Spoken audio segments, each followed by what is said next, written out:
बिस्मिल्लाहिर्रहमानिर्रहीम अस्सलाम वालेकुम। Welcome to online lectures again बच्चों। ठीक है, सबसे पहले इससे पहले जो टॉपिक्स थे हमने सारे डिस्कस कर लिए थे। हमारा सेकंड लास्ट टॉपिक रहता था 15.3.3 जिसको आज हम आज डिस्कस करेंगे। इसमें हम डिस्कस करेंगे hard water hampers the cleaning action of soap. ठीक है, कि हार्ड वाटर जो सोप होता है, साबुन होता है, ठीक है, उसके क्लीनिंग एक्शन को कैसे रोकता है, ठीक है, रोकता है या उसकी एफिशिएंसी को कैसे कम करता है। ठीक है, सबसे पहले हम सोप की कंपोजिशन देखेंगे। सोप क्या होता है हमारे पास, सोप को हम कैसे डिफाइन करते हैं, सॉल्ट्स ऑफ, ठीक है, sodium salts of long chain carboxylic acid के लंबे, ठीक है, लंबे ग्रुप के साथ हमारे पास सोडियम सॉल्ट लगा होता है जिसको हम क्या कहते हैं, सोप कहते हैं। ठीक है, अब हार्ड वाटर, ठीक है, जब सोप का एक्शन होगा हार्ड वाटर के साथ तो हार्ड वाटर की कंपोजिशन क्या होती है, ठीक है, कैल्शियम और मैग्नीशियम सॉल्ट्स जब वाटर के अंदर होते हैं तो वो क्या बनाते हैं, पानी को हार्ड बनाते हैं। जब यही हार्ड वाटर क्या करता है, सोप के साथ रिएक्ट करता है तो इनसॉल्युबल फॉर्म्स के पीपीटीज या प्रेसिपिटेट्स बन जाते हैं। ठीक है, वो प्रेसिपिटेट्स जब सोप के साथ रिएक्ट करते हैं तो एक लेयर बनाते हैं, उस लेयर को हम क्या कहते हैं, स्कम कहते हैं। ठीक है, इसी तरह जब ये कैल्शियम और मैग्नीशियम, ठीक है, सॉल्ट्स क्या करते हैं, रिएक्ट करते हैं सोप के साथ, सोप मॉलिक्यूल के साथ, जब ये आयंस रिएक्ट करते हैं तो इनसॉल्युबल प्रॉपर्टीज बनाते हैं जिसके रिजल्ट में स्कम बनता है। ठीक है, और क्या होता है हमारे पास जो सोप होता है, ठीक है, बहुत इसके रिजल्ट में क्या होता है, बहुत सारा सोप हमारा वेस्ट हो जाता है और जो एफिशिएंसी होती है सोप की उसको क्या करता है, रिड्यूस करता है। तो ये होता हमारा रिएक्शन सोप और हार्ड वाटर का। अब हमारे पास में थोड़ा सा इस मतलब जब सोप रिएक्ट करता है वाटर के साथ तो उसका एक डायग्रामेटिक स्ट्रक्चर मैं आप लोगों को दिखाऊंगी यहाँ पे।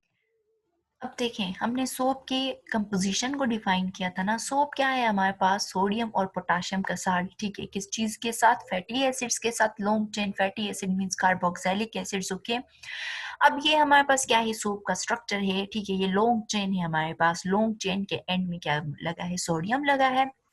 अब हमारे पास क्या होता है कि लॉन्ग चेन में हमारे पास दो पोर्शंस होते हैं, एक हमारे पास टेल होता है, ठीक है, जो कि इनसॉल्युबल होता है, हाइड्रोफोबिक होता है, एक हमारे पास हेड होता है जो कि सॉल्युबल होता है और हाइड्रोफोबिक होता है। ये सोप का क्या है हमारे पास स्ट्रक्चर। अब ये सोप हाइड्रोफिलिक या हाइड्रोफोबिक रिएक्ट कैसे करता है, जो हमारे पास डर्ट ऑयल्स वगैरह होते हैं, ठीक है, उसके साथ जो हेड जो पोर्शन होता है जो कि हाइड्रोफिलिक होता है, हाइड्रोफिलिक मींस डिजोल्व, ठीक है, इजिली डिजोल्व कर सके पानी के अंदर। जब ऑयल या ग्रीजेस वगैरह, ठीक है, जिस किसी के साथ डर्ट वगैरह के साथ जब सोप रिएक्ट करता है तो ये ऑयल, ठीक है, हाइड्रोफिलिक वाला एंड क्या करता है, रिएक्ट करता है, जिसकी प्रोसेस में पूरा क्या हो जाता है, हमारे पास सोप एक्ट करता है किस चीज के साथ, डर्ट वगैरह के साथ।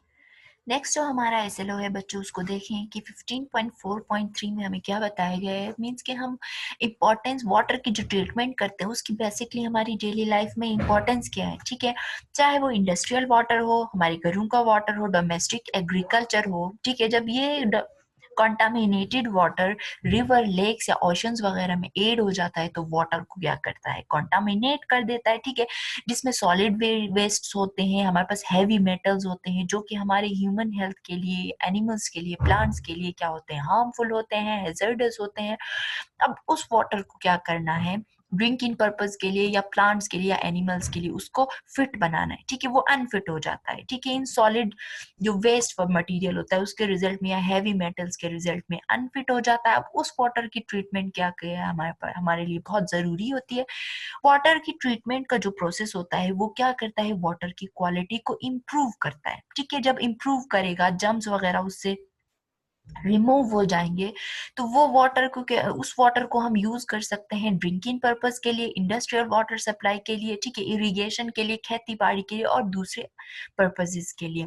अब वाटर क्या करता है, जब वाटर को ट्रीट करते हैं तो जाहिर बात है जो वेस्ट वगैरह होता है, ठीक है, अनडिजायरेबल कंपोनेंट्स उसके अंदर होते हैं, कंटामिनेंट्स होते हैं, ठीक है, उनकी कंसंट्रेशन वाटर को ट्रीट करने से उनकी कंसंट्रेशन क्या हो जाती है, कम हो जाती है और वाटर फिट होता है यूज करने के लिए।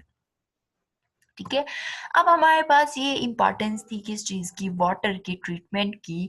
नेक्स्ट है हमारा एसएलओ 15.4.4, जिसमें हम क्या करेंगे, दो प्रोसेसेस को कंपेयर करेंगे। ठीक है, सबसे पहले क्या है हमारे पास, रॉ वाटर की ट्रीटमेंट होती कैसे है, ठीक है, उसका प्रोसेस क्या है, और सीवेज वाटर की ट्रीटमेंट होती कैसे है और उसका प्रोसेस क्या है। ठीक है, सबसे पहले हम उनकी डायग्राम्स देखेंगे और उनका फ्लो शीट डायग्राम देखेंगे।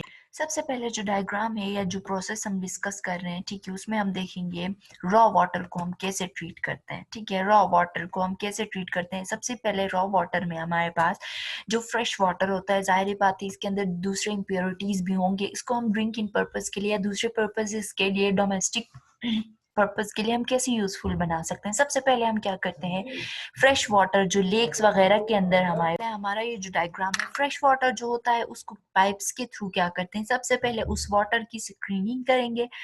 नेक्स्ट स्टेप क्या होगा, उसको पूरे टैंक के अंदर, ठीक है, जिसको टैंक के अंदर क्या करेंगे, ट्रांसफर करेंगे, वहां पे पंप वेल के थ्रू, वो पाइप्स के थ्रू क्या हो जाएगा, फ्लोकुलेशन चैम्बर में चला जाएगा। अब फ्लोकुलेशन चैम्बर में होता क्या है, हमारे पास जो भी कोआगुलेंट्स होते हैं, केमिकल्स होते हैं, जिनको हम फ्लोक्स भी कहते हैं, गुठली टाइप या क्लम्प्स जो होते हैं यहाँ पे ड्रॉ किए हुए हैं। ठीक है, क्लम्प्स की फॉर्म में जो इम्प्योरिटीज हैं वो सेटल डाउन हो जाती हैं। ठीक है, और इस प्रोसेस को हम क्या कहते हैं, फ्लोकुलेशन कहते हैं या कोआगुलेशन कहते हैं। ठीक है, अब जो रिमेनिंग पानी होता है, इम्प्योरिटीज वगैरह सेटल डाउन हो गई, जो रिमेनिंग पानी होता है वो हमारे पास नेक्स्ट चैम्बर में चला जाता है।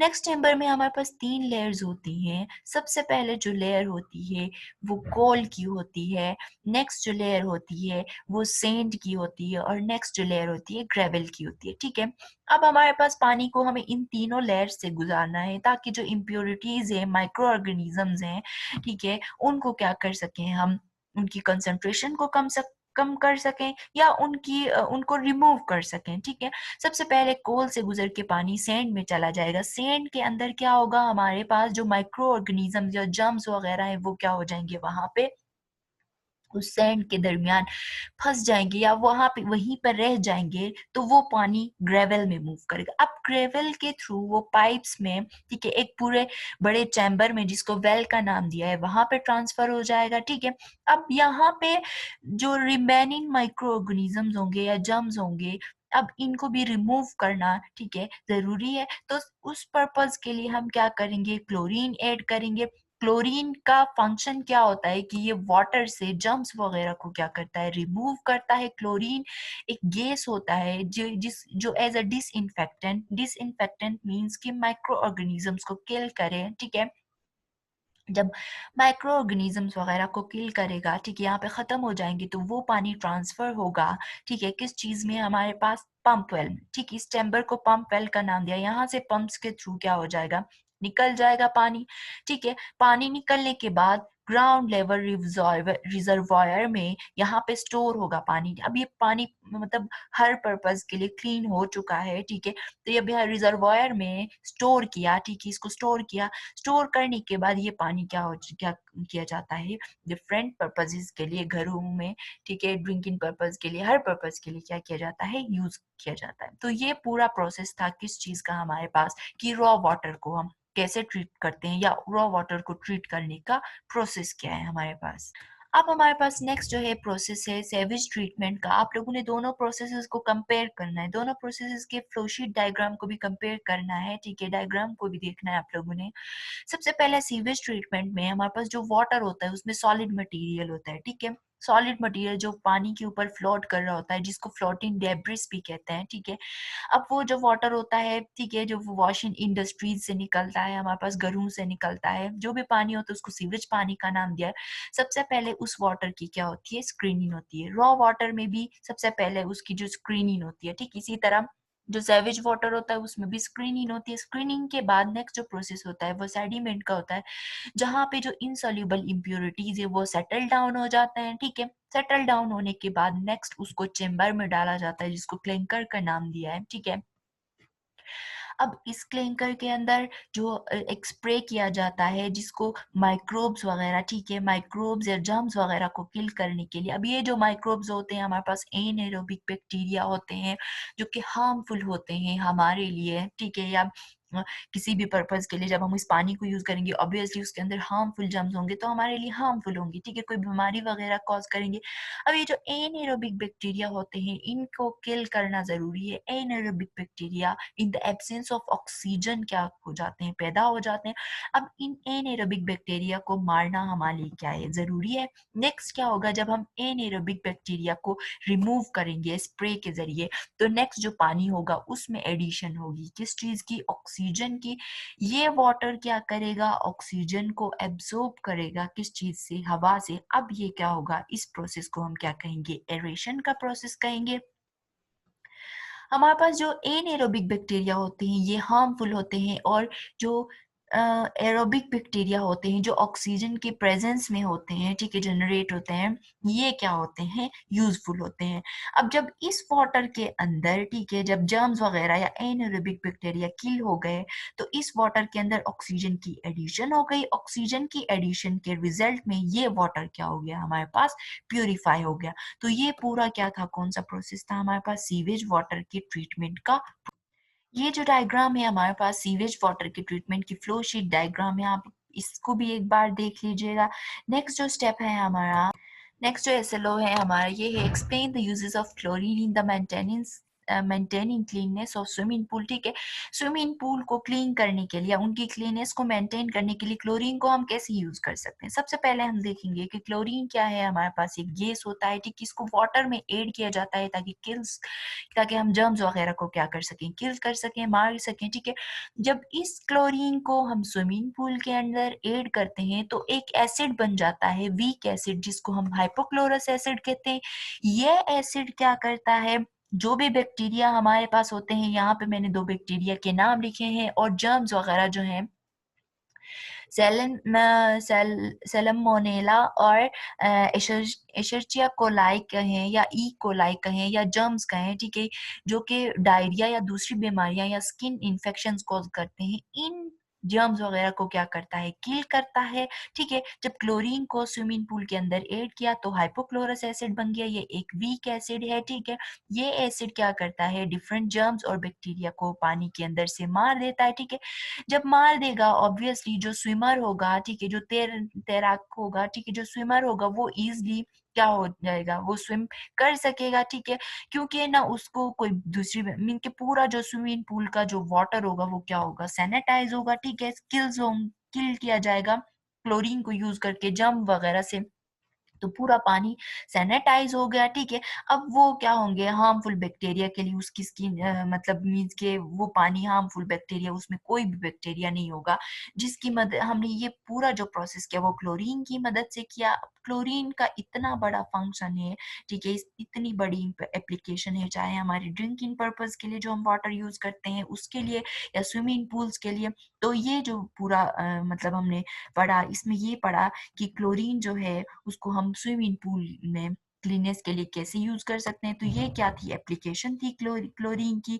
तो आज का लेक्चर बच्चों यहीं पे खत्म होता है। आई होप कि आप लोगों को समझ में आया होगा। इसको रिवाइज कीजिएगा और मुझे फीडबैक दीजिएगा, इससे रिलेटेड नोट्स भी बनाइएगा आप लोग। तो thank you so much for today's lecture.